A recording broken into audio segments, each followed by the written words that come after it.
जी अस्सलाम वालेकुम। अब अपने नए सेक्शन के साथ हम स्टार्ट करते हैं जो कि है criminal justice system. This is also an important section और हम क्रिमिनल जस्टिस सिस्टम को देखेंगे, ये क्या है, इसके क्या कंपोनेंट्स हैं, इसकी सिग्निफिकेंस क्या है, why do we call it an important section of criminology, and why is it important for a country or a state and its law and order। और इसके सबसे इम्पॉर्टेंट कंपोनेंट जो कि पुलिस है, पुलिस क्या responsibilities हैं उनकी, पाकिस्तान में पुलिस कैसे फंक्शन करती है, ब्रीफली इसको गो थ्रू करेंगे and then relevant sections and then we are going to proceed like that। So first of all, what is criminal justice system? That is an important question कि आखिर criminal justice system है क्या। So criminal justice system refers to agencies of government charged with enforcing law, adjudicating criminals and correcting criminal conduct, and private institutions assisting these agencies। Government की agencies जिनका काम क्या है कि वो लॉ को इन्फोर्स करें, एजुकेट करें क्रिमिनल्स को, यानी उन पे मुकदमात चलाएं इंसाफ की फराहमी के लिए, करेक्टिंग क्रिमिनल्स और फिर उनकी इस्लाह करें, यानी उनको सज़ा दें या उनकी इस्लाह के लिए काम करें। इसके साथ साथ इसके अंदर प्राइवेट इंस्टीट्यूशंस भी शामिल हैं जो कि गवर्नमेंट एजेंसीज को असिस्ट करते हैं। ठीक है जी, प्राइवेट और गवर्नमेंट इंस्टीट्यूशंस जिनके तीन काम हैं, enforcement of law, adjudication of criminals and correction of criminals. ठीक है जी। और एक तरीके से कैसे डिफाइन किया जा सकता है, a set of legal and social institutions for enforcing the criminal law in accordance with a defined set of procedural rules and limitations. Procedure के जो रूल्स और लिमिटेशंस डिफाइन हो चुकी हैं, लॉ जो हमें कहता है उन तमाम चीज़ों को के हिसाब से सोशल और लीगल सेट ऑफ इंस्टीट्यूशंस जो हैं उनको हम क्रिमिनल जस्टिस सिस्टम कहेंगे। यानी लीगल और सोशल इंस्टीट्यूशंस, उनका एक सेट, उनका एक मजमुआ जिसका काम क्या है, क्रिमिनल लॉ को इन्फोर्स करना। ठीक है जी। इट इज़ एक और तरीके से इसको देखें, मगर this definition is very vague in few aspects, so may be it's not very comprehensive. एक और definition, it's a framework comprising of individual institutions, rules, procedures combined together in order to prevent crime in a society. ठीक है जी। क्या क्या हो गया, individuals, लोग, इदारे, कवानीन, प्रोसीजर्स क्या होते हैं, तरीक़ाकार, ये तमाम चीज़ें मिलके एक सिस्टम को बनाती हैं और सिस्टम को हम क्रिमिनल जस्टिस सिस्टम कहते हैं। ये एसेंशियल इंस्ट्रूमेंट है एक सोशल कंट्रोल का फॉर चेकिंग क्राइम। ठीक है, वैसे तो सोशल कंट्रोल का काम ही हर डेविएंस को देखना है, लेकिन अगर हम देखें क्रिमिनल जस्टिस सिस्टम, ओके, अब कुछ ऑथेंटिक सोर्स की भी कोई एक डेफिनेशन ले लेते हैं। A set of legal and social institutions for enforcing the criminal law in accordance with a defined set of procedure rules and limitations। ये तकरीबन सिमिलर, ये encyclopedia of crime and justice। I don't think even if it is required to explain it further because we have done that। अच्छा, मेरी जो सबसे आप कह लीजिए कि मेरे नज़दीक सबसे appropriate comprehensive definition, and since I have knack for remembering things with mnemonics, with pointers, so I go with making definitions और designing them in a way कि मुझे याद भी रहें इतनी लंबी लंबी। so मैंने अपनी जो सबसे favorite definition है उसको bullets में कर, system of practices is institutions of government जिनका क्या काम है, to uphold social control, deter and mitigate crime, sanction violators with criminal penalties and rehabilitation। Social control करना है यानी होने से रोकना है, डिटर मिटिगेट इन क्राइम, के क्राइम को होने से रोकना है, कंट्रोल कायम रखना है सोसाइटी का, और अगर फिर भी हो जाए तो वायलेटर्स को सैंक्शन करना है with criminal penalties and rehabilitation. ठीक है जी। बहुत सारी बातें होंगी। क्रिमिनल जस्टिस सिस्टम की हमने डेफिनेशन पे बात कर ली, इसके कंपोनेंट्स क्या हैं। सो देखिए इसके 3 मेजर कंपोनेंट्स हैं, लॉ एनफोर्समेंट एजेंसीज, कोर्ट्स और रिफॉर्मेशन सिस्टम्स या करेक्शनल सिस्टम्स। लेकिन आपने देखा होगा मैंने प्रोसिक्यूशन डिफेंस अटॉर्नीज को अलग से करके लिखा, although they can be definitely taken as part of the judicial system or the courts, but at the same time they are not part of the courts, they are part of the judicial system. And then courts की अपनी 3 major categories हैं जो कि है supreme court, high court और district courts या civil courts, ठीक है। So attorneys are different, and then attorneys courts के आने से पहले से शुरू हो जाते हैं। डिफेंस अटर्नी ने पहले से अपना केस सुनना होता है, बनाना होता है, एंड इवन जब करेक्शन हो भी जाती है, करेक्शन इंस्टीट्यूशंस में चले भी जाते हैं, तो अटर्नीज का कुछ ना कुछ रोल है। So they are definitely part of the judicial system, but they are not part of the courts. Law enforcement agencies, police, FIA, intelligence agency, जो भी क्राइम प्रिवेंशन का काम करेंगी इंटरनल सिक्योरिटी के लिए, पुलिस हो गई, फेडरल इन्वेस्टिगेशन एजेंसी हो गई, इसके बारे में हम काफ़ी डेप्थ में पढ़ेंगे भी, इंटेलिजेंस एजेंसी जो स्पेशल ब्रांच, इंटेलिजेंस ब्यूरो जो सिविलियन नौयत की इंटेलिजेंस करेक्ट। तीसरा करेक्शनल इंस्टीट्यूशन, यानी सोसाइटी के अंदर जो डिवियंस का बाइस बनने वाले लोग हैं उनको ठीक भी तो करना है, इंसान भी तो बनाना है, तो उसके तरीके क्या हैं, parole, we are going to study it in detail definitely, probation, prison, तीनों को हम इंशाल्लाह डिटेल में पढ़ेंगे, ठीक है जी। Moving forward, criminal justice system के ऑब्जेक्टिव्स क्या? I think this is something I keep referring to and I will still do that, और ये शायद one of the most favourite part of criminology है, because I have a huge interest in the motives or the objectives of criminology or the criminal justice. Deterrence, सबसे पहले कि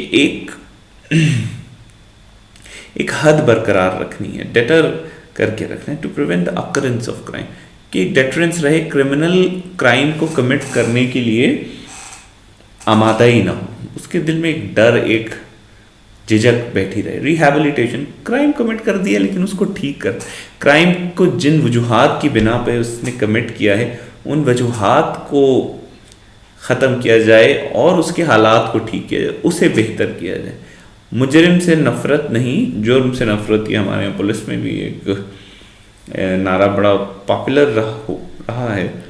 transformation of an offender into a healthy individual, very positive approach, but at the same time not that easy. Retribution, जिसको क्या हम कहेंगे, बदला या an eye for an eye, और क़िसास भी एक लिहाज से, to make a criminal suffer in the same way। आपने गलती की है, आपने किसी को कत्ल किया, आपको भी अपनी जान से। इनकैपेसिटेशन, क्रिमिनल के चाहते हुए भी उसको क्राइम करने के काबिल ना छोड़ना, ज़्यादातर इम्प्रिजनमेंट हो जाती है, हाउस अरेस्ट हो जाते हैं, लिमिटेड एक्सपोजर टू सोसाइटी हो जाती है, जैसे प्रोबेशन वगैरह। Fifth is restitution, compensation to the victims, ये भी होता है, आपने देखा होगा जजेस जो हैं वो कंपनसेशन अपने फैसलों में सुनाते हैं कि भाई किसी की सज़ा से जिसके साथ जुल्म हुआ है उसको क्या फ़ायदा होगा, उसको कॉम्पनसेट करना। So these are the 5 objectives, deterrence, incapacitation, retribution, restitution and rehabilitation, ठीक है जी। Police, the backbone of the criminal justice system in any state, police is the most important, critical and essential component, a state institution constituted in order to, again definition के अंदर आप bullets भी बनाए तो easy for you to understand and remember and to explain even. So first understand, remember, elaborate, ठीक है, तीनों चीज, या understand, envisage, elaborate, 3 E's, easy. Enforce law, इनका काम है पुलिस का कि लॉ को इन्फोर्स करें, कानून की अमलदारी, कहीं पे कोई कानून तोड़ रहा है तो no, that's not. Ensure health and safety of the citizen, protection of their possession, उनकी सेफ्टी इंश्योर की जाए, यकीनी बनाई जाए, उनके की जो पोजीशन है उसको प्रोटेक्ट किया जाए, prevent crime and civil disorder in the society, और सोसाइटी के अंदर जुर्म और सिविल डिसऑर्डर यानी माशरती बेरहवी जो है उसको रोका जाए। पुलिस की ड्यूटीज़ में क्या क्या चीज़ें शामिल, law enforcement, crime investigation, maintenance of public order, protection of the rights of citizen, arresting the criminal, ये सारी इनकी ड्यूटीज़ में शामिल हैं। देखें वो डेफिनेशन से ही मोर और लेस लिंक्ड हैं। ठीक है जी, I think that's self explanatory.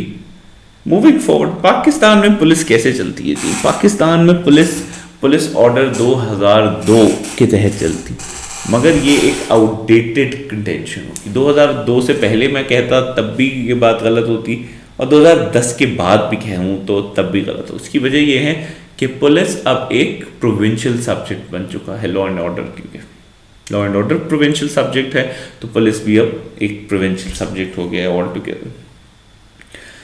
उसकी वजह से अब हर सूबे ने पुलिस ऑर्डर 2002 के अंदर अपनी तरमीम कर ली है। केपीके ने अपना एक पुलिस ऑर्डर ही निकाला उसके बाद, जिसके अंदर के पुलिस ऑर्डर 2002 की कुछ शिकें थी, पुलिस एक्ट की कुछ चीज़ों को और अपनी गुड प्रैक्टिसेस को उन्होंने एक तरह से कोडिफाई कर लिया। केपीके ने एक अच्छा, पंजाब के अंदर भी पुलिस ऑर्डर चल रहा है 2002, लेकिन बे इंतहा उसके अंदर अमेंडमेंट्स की कोशिशें चल रही। बलूचिस्तान सिंध के अंदर पुलिस एक्ट 1861 प्रीडोमिनेंटली अब है, तो वापस से चले गए हैं, क्योंकि अगेन पुलिस का सबसे बड़ा मसला तो उसकी पोलिटिसाइजेशन है और उसका यूज़ है पॉलिटिकल इंटरेस्ट के लिए। इसके साथ साथ सीआरपीसी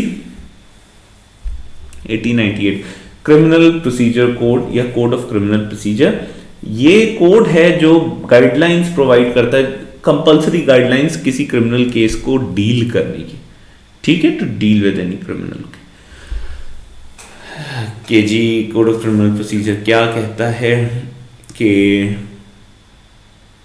कौन सा सेक्शन लगना है, कौन सी शिक लगनी है, इक़दाम कत्ल है तो कौन सी शिक आयद होगी, कत्ल का मुकदमा है 302 लगेगा, 324 कब लगेगा, 144, तो ये तमाम चीज़ों के सीआरपीसी जो है वो गाइड करता है, पुलिस को सीआरपीसी ही बताएगा। अनफॉर्चुनेटली हमारे यहाँ सीआरपीसी एक तो आप देख लें 1898 124 ईयर्स आर्काइक लॉ है। It is an archaic law, not even old, it is archaic, it's ancient, it's prehistoric to exaggerate। वही कानून है, उसी के अंदर हल्की फुल्की अमेंडमेंट करके पाकिस्तान में 124 साल पुराना कानून चल रहा है, वो कानून जो अंग्रेज़ों ने यहाँ की मकामी आबादी को अपना महकूम बनाने के लिए। तो ये तो पहली प्रॉब्लम आ गई, आप देख लें पुलिस की क्या प्रॉब्लम्स है। अगर देखें सीधा सीधा बातें की जाएं, अभी सिर्फ रैंडम तो नहीं कहना चाहिए, या on surface, if just touching on the surface देखा जाए तो paucity of resources, lack of capacity building, colonial legacy है, रिसोर्सेज है ही नहीं पुलिस के पास। तो अभी हम आगे चल के आपको भी डिटेल में जब देखेंगे तो कैपेसिटी बिल्डिंग, हमारे यहाँ ट्रेनिंग की कोई नहीं है, पुलिस की कैपेसिटी इन्हेंसमेंट का कोई काम नहीं होता। जराइम बढ़ रहे हैं, आबादी बढ़ रही है, जराइम की नौयत में इजाफा हो रहा है, पुलिस वही है जो बेचारा 50 साल की उम्र का हवालदार है, वो 50 अपनी 30 साल की जो लाइफ में सीखा है वही इसको इस्तेमाल करेगा, जो गलत चीज़ें सीख ली हैं उनको एक तरह से इंटरनलाइज करेगा। ठीक है जी, कॉलोनियल लेगेसी, उसकी जो कॉलोनियल लेगेसी है पुलिस की, ये बहुत बड़ा, जैसे मैंने आपसे अर्ज की कि 1898 का कानून अभी तक इस्तेमाल हो रहा है। लेगेसी के पुलिस को अवाम की खादिम या अवाम की मददगार के तौर पे नहीं, अंग्रेज़ों ने अवाम की हाकिम के तौर पर इस पूरे कानून को बनाया था, अपनी हाकिमियत को स्ट्रेंथन, इन्फोर्स करने के लिए, रीइंफोर्स करने के लिए ये कवानीन बनाए थे। तो अभी भी हमारी वो कॉलोनियल लेगेसी है कि जो हमारे अब के लीडर्स हैं उनका भी काम यही है। इसलिए आप देखें कि पुलिस को देखकर हम सेफ फील करने की जगह बाज़ औक़ात अनसेफ फील करते हैं, डरते हैं कि भाई हम फंस रहे। क्यों? क्योंकि पुलिस की गलती नहीं है, पुलिस के ऊपर जो लीडर्स हमारे बैठे हैं उसको जिस तरह से इस्तेमाल कर रहे हैं उनके प्रॉब्लम। पॉलिटिकल इन्फ्लुएंस बेइंतहा ज़्यादा है, पुलिस कोई बात ना माने तबादले हो जाते हैं, कोई सिक्योरिटी टेन्योर नहीं है, कि लैक ऑफ कैपेबिलिटी। तो कैपेसिटी बिल्डिंग है कि ट्रेनिंग हो नहीं रही। दूसरा है जिन लोगों को रखा जा रहा है उनका एप्टीट्यूड है पुलिस में रहने का कि नहीं। हम CSS के जरिए ASPs और आगे की लॉट जो कमीशन्ड ऑफिसर्स हैं वो तो हायर कर रहे हैं, वो तो एम्प्लॉय कर रहे हैं, मगर ग्राउंड वर्क लेग वर्क करने वाला ज़्यादातर एक्सपोज टू सिटीजन जो हैं वो हमारे हवालदार, ASI, मुहर्रिर, इन लोगों की सिलेक्शन के क्या क्राइटेरिया हैं? फिजिकल फिटनेस के अलावा हम क्या देख रहे हैं? उनके अंदर हमने एम्पैथी देखी, उनके अंदर हमने प्रॉब्लम सॉल्विंग स्किल्स देखे, उनके अंदर हमने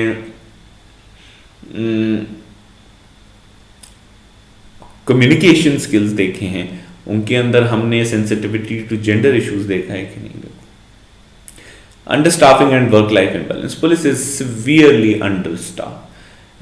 जब भी हम अपनी लाइफ में हमने पुलिस स्टेशन को स्टडी किया, लोगों से बात, सबसे बड़ा मसला ये लोगों को छुट्टियां नहीं मिलती। जब लोगों को की जायज़ छुट्टियां भी काम पे के टाइम पर नहीं मिल रही हैं तो क्या करेंगे? वो डंडी मारेंगे, वो लूप होल्स तलाश करेंगे। और एक शख्स जब उसको जायज़ काम के लिए नाजायज़ तरीका इख्तियार करना पड़े तो फिर वो नाजायज़ काम के लिए भी नाजायज़ तरीका इस्तेमाल करता है और उसको वो जायज़ लगता है। That is how we internalize negative attributes into our working psyche. Corruption बेनता है, जब पैसे नहीं है, रिसोर्सेज नहीं है तो क्या करेंगे? पुलिस अब अपनी जेब से जब इन्वेस्टिगेशन के पैसे भर रही है तो वन वे द अदर उन्हें करना पड़ेगा। पॉसिटी ऑफ रिसोर्सेज करप्शन, लेकिन हमारे यहाँ पुलिस को करप्शन के लिए इस्तेमाल भी करते हैं। हमारी ज़मीनों पे कब्जे, लोगों को कत्ल से छुड़ाना, कत्ल के मुकदमात से लोगों के ऊपर झूठे पर्चे मुखालफिन के ऊपर होना, इंटिमिडेशन ऑफ एडवर्सरीज, तो फिर वो करप्शन तो पुलिस की DNA में खुद डाली जाए। डॉन्टिंग नेचर ऑफ वर्क, ये I think daunting even does not elaborate the nature of what of work police has to perform. Even I could not come up with the right word while I was thinking, because extreme psychologically strained होता है, extremely strained होता है in terms of psychological health को बंदा। Working hours lengthy होते हैं, घर वालों को टाइम नहीं दिया जा रहा होता, पॉलिटिकल प्रेशर होता है, इमेज बिल्डिंग, इमेज प्रोजेक्शन और इमेज प्रोटेक्शन दोनों करनी है। And this is plethora of consideration that one has to make. So ये ऑल थोड़ी सी चीज़ें, facts and figures are important. तो जो प्रॉब्लम्स हमने अभी डिस्कस किए उन्हीं को हम थोड़े फैक्ट्स आपसे नरेट कर दें। It is always important and useful if you quote the latest facts and makes your case, your discourse very convincing. Paucity of resources, investigation का बजट लाहौर में 295 रुपये। आप सोचें पेट्रोल की प्राइस एक जगह पे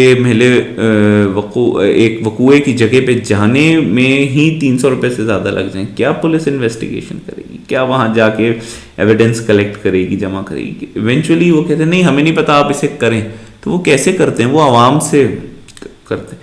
आपने वो मशहूर वीडियो देखी होगी एक एक्स कस्टम्स ऑफिसर की, जो बताते हैं कि भाई पुलिस हर पेट्रोल पंप वाले से पेट्रोल बाज़ औक़ात लेती है। अब उसमें सच्चाई है नहीं है, एग्जैजरेशन है, वो सब बातें एक तरफ।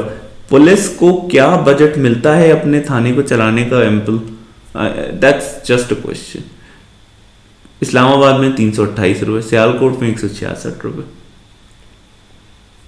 166 रुपये में तो आज एक टाइम का खाना नहीं होता किसी का।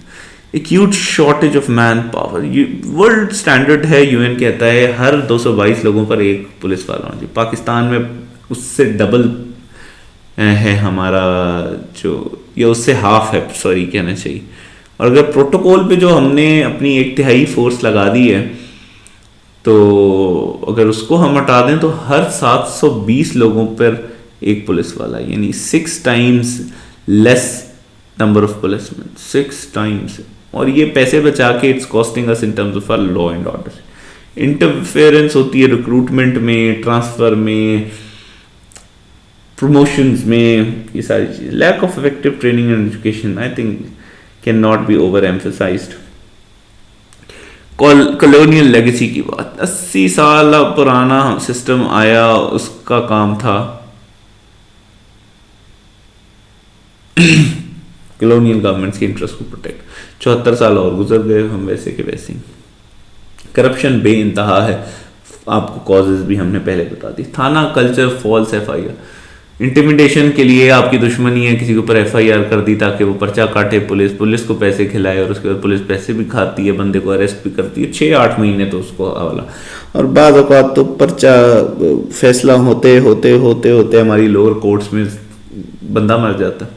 आपने देखा होगा सुप्रीम कोर्ट ने जब एक्सपेडाइट किया अपना फैसला सुनाने का निज़ाम, कितने लोग बेगुनाह साबित हुए, लेकिन जब उनकी बेगुनाही का ऐलान हुआ तो उनको इस चीज़ का कोई फ़ायदा नहीं था, क्योंकि वो या अपनी सज़ा पूरी काट चुके थे या फिर वो इस दुनिया से ही जा चुके थे। तो justice delayed is justice denied, इस इंसाफ का क्या?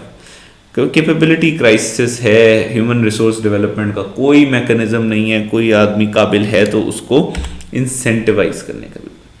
क्या कुछ रिफॉर्म्स हम कर सकते हैं? बहुत हमने ग्लूमी पिक्चर पेंट कर दी। I think these are very broad ideas. They can be further elaborated. They can be also supported with facts and figures and good examples. So these are few points that came to my mind and I have delineated. Police act को true letter and spirit में implement करें, उसके अंदर किसी एक किस्म की harmony लाएं, यूनिफॉर्मिटी लाएं, ताकि हर सूबा बस अपने फ़ायदे के लिए पुलिस एक्ट्स को मत इस्तेमाल करे, जैसे पाकिस्तान में अभी की। इसके साथ साथ जो पुलिस एक्ट कह रहा है उसको true and later and spirit में आप इम्प्लीमेंट तो करें। पुलिस को स्टेशन हेड ऑफिसर को ऑथराइज कीजिए, एएसपीज को ऑथराइज कीजिए, पुलिस को ऑटोनमस बनाइए, फाइनेंशियली भी, पॉलिटिकली भी, एडमिनिस्ट्रेटिवली। पुलिस का निज़ाम, हर चीफ मिनिस्टर आके सबसे पहले आईजी को बदलेगा, हर चीफ मिनिस्टर सबसे पहले आके डीपीओस का तबादला करेगा, आरपीओस का तबादला। क्या फ़ायदा है इस चीज़ का? पब्लिक और पुलिस दोनों में अवेयरनेस बढ़ाई जाए, पुलिस को बताया जाए पब्लिक के क्या असल मसाइल हैं, वो कैसे एक्सपोज्ड है, और पब्लिक का कैसे खिदमत की जा सकती है। पब्लिक को भी ये बताया जाए पुलिस के क्या मसाइल हैं, कितनी प्रॉब्लम्स हैं, उनको कितने फ्रंट्स पे फाइट करना पड़ता है। But at the same time police को एक बात समझाई जाए कि किस तरह से आपने अपने वर्क प्रेशर और अपने बिहेवियर को एक हद तक इंसुलेट रखना है एक दूसरे से। Capacity building and training, institutions को बढ़ाया जाए, ट्रेनिंग इक्विप करने के लिए मॉडर्न तरीके इख्तियार किए जाएं, ट्रेनिंग इंटरनेशनल स्टैंडर्ड्स के हिसाब से हो, डंग टपाऊ लेक्चर ना हो, बस आए लेक्चरर ने पैसे कमाने के लिए लेक्चर दिया, कोई सवाल नहीं, बस एक डाउनलोडिंग ऑफ इंफॉर्मेशन है, कोई क्रिटिकल थिंकिंग नहीं। Training in true letter and spirit होनी चाहिए, मॉडर्न इन्वेस्टिगेशन टेक्निक्स सिखाएं, लेटेस्ट टेक्नोलॉजी को एम्प्लॉय करने का तरीका सिखाएं, फोरेंसिक लैब्स का नेटवर्क बढ़ाएं, पंजाब के अलावा सिंध में, केपीके में, बलूचिस्तान में, आज़ाद कश्मीर, गिलगित बल्तिस्तान, इन जगहों पर भी इसको एक्सपेंड करें, टेक्नोलॉजी के यूज़ को कॉमन करें, इसको इतना बड़ा हवा ना बना दें कि ओहो ये कोई इसके लिए कोई ख़ास एक्सपर्ट आएगा। एक्सेसिबिलिटी टू टेक्नोलॉजी को इम्प्रूव करें, कंपेटिटिव तनख्वाहें होनी चाहिए, लाइफस्टाइल को बैलेंस करें। अगर आपको हायरिंग करनी है वो करना पड़ेगा। देखिए पुलिस की मद में बचाए जाने वाले पैसे 20 गुना ज़्यादा कीमत पड़ जाती है एक कौम को। रियलिस्टिक केपीआईज बनाएं। अब केपीआई क्या होते हैं जी, कितनी चर्च बरामद हुई इस साल इस थाने से, अगले साल इससे ज़्यादा करें। अरे भाई अगर इम्प्रूव कर दिया है तो फिर इन चीज़ों को बढ़ाएं। अब ये केपीआईज कहीं लिखे हुए नहीं है, लेकिन ये केपीआईज टेस्ट होते हैं। डीपोलिटिसाइजेशन करें पुलिस को सियासी असर से आज़ाद करें। इसको कैसे एक्सप्लेन करना है, कोई बच्चा भी इसको समझता है? I even do not want to explain it because it's very easily understandable and very difficult to implement. Financial autonomy, police department को अपने कुछ फंड्स जनरेट करने के लिए कुछ तरीके हों, उनको ऑटोनॉमी दी जाए, उनसे आराम मांगी जाए, उनके बजट्स, उनकी रिसोर्सेज में इजाफा किया। अनलेस हम ये करने के काबिल हों, हम ये मसाइल हल नहीं कर सकते। हम कह देते हैं IMF हमें ये नहीं करने दे रहा, ये हमारे बजट कंस्ट्रेंट्स। जनाब, अगर हम अपने बैरूनी दिफा पे कॉम्प्रोमाइज करने को तैयार नहीं है तो हमें अपने अंदरूनी दिफा पे भी नहीं करना चाहिए। Right now Pakistan is far more insecure internally than it is at the external fronts. क्यों? हमारे यहाँ टेररिज्म बढ़ गया है, sectarianism, street crimes, gender crimes में मुसलसल इजाफा हो रहा है। So these all things need to be taken care. Image projection भी पुलिस की, इस पे काम होना चाहिए। पुलिस को हमने सिर्फ बुरा नहीं समझना, पुलिस का ख्याल भी करना है। लॉज को सिंप्लीफाई करें, अदरवाइज लॉज एक तरह से बिल्कुल पुलिस की कस्टडी में आ जाते हैं, पुलिस का टूल ऑफ ऑपरेशन बन जाते हैं। लॉज को सिटीजन्स को अवेयरनेस दी जाए, लॉज के हिसाब से उनको सिंप्लीफाई किया जाए, इन आर्केइक लॉज को मॉडर्नाइज किया जाए, सिक्योरिटी ऑफ टेन्योर दी जाए पुलिस वालों को, उनके तबादले हर 4 महीने बाद, हर 3 महीने बाद। यहाँ तो IGs के तबादले बहुत ज़्यादा फ्रीक्वेंट हैं, इनको रोका जाए। और ज़िंदगी की भी प्रोटेक्शन दी। हमारी पुलिस हमारी फर्स्ट लाइन ऑफ डिफेंस है, उनकी ज़िंदगी की प्रोटेक्शन के लिए प्रोवाइड फॉर करें, उनकी मेडिकल इंश्योरेंस कराई जाए, उनकी लाइफ इंश्योरेंस, ताकि वो आगे कॉन्फिडेंटली बढ़ें और इस मामले में मुतमईन रहें कि अगर मैं मुल्क की खातिर अपनी जान को ख़तरे में डाल रहा हूँ, so my family will be taken care of. That's it. I think we discussed in greater length, and see you again with the other topics, other components of criminal justice system, and then the criminal justice system procedures. Thank you.